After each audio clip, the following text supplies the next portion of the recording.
Hi, today I want to talk about how I keep my balcony vegetable garden growing with the watering restriction in Los Angeles.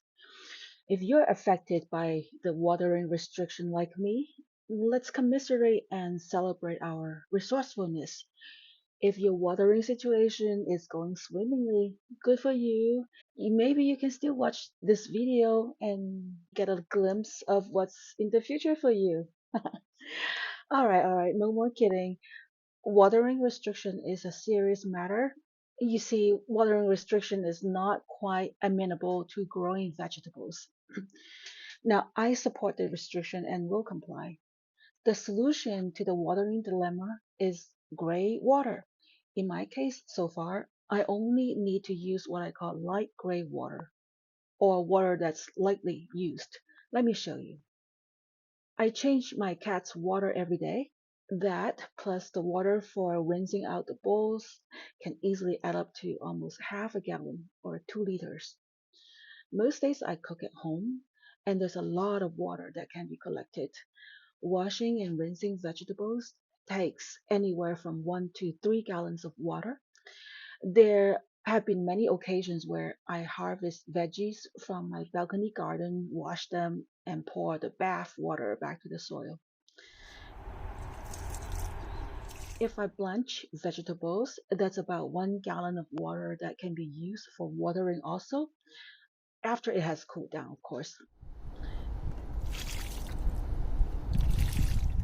Rinsing rice doesn't really take much water, but why let it go down the drain, right? I can't help it now. Saving water has become addictive.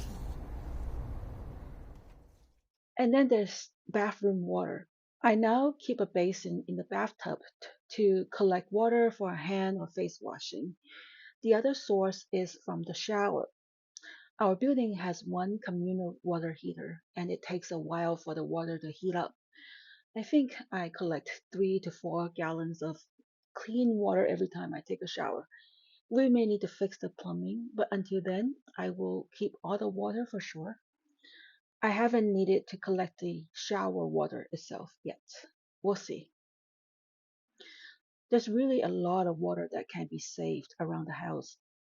I now collect water from a quick rinse of a mug, an apple, fruit knife, etc.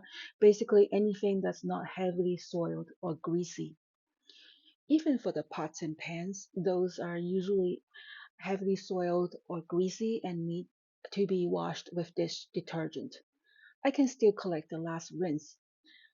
And then there's the wait water. That is the water that drains out from the faucet when I wait for it to turn cold or hot. I have two watering methods depending on the water on hand. One is what I call the top watering method. If I have mostly clean water, like the wait water or the rinse water, I pour it on top of the soil. The other method is bottom watering. If I have somewhat icky water, like if I find insects in the vegetables that I've just washed, I will pour the water into the saucers for the planters and grow bags. The water can be wicked up by the soil and um, get to the roots of the plants. That way, the bugs won't come into contact with the parts of the plants that are above ground, and the bugs won't survive. Some days I actually have more water than I can use. So now I'm using a bin to store excess water. I got this bin for composting several years ago, which didn't work out very well. You can check out our video on composting and see how I use grow bags for composting now. Finally, I just want to remind us that entire lake was drained in the past to bring water to LA. We really can't take water for granted.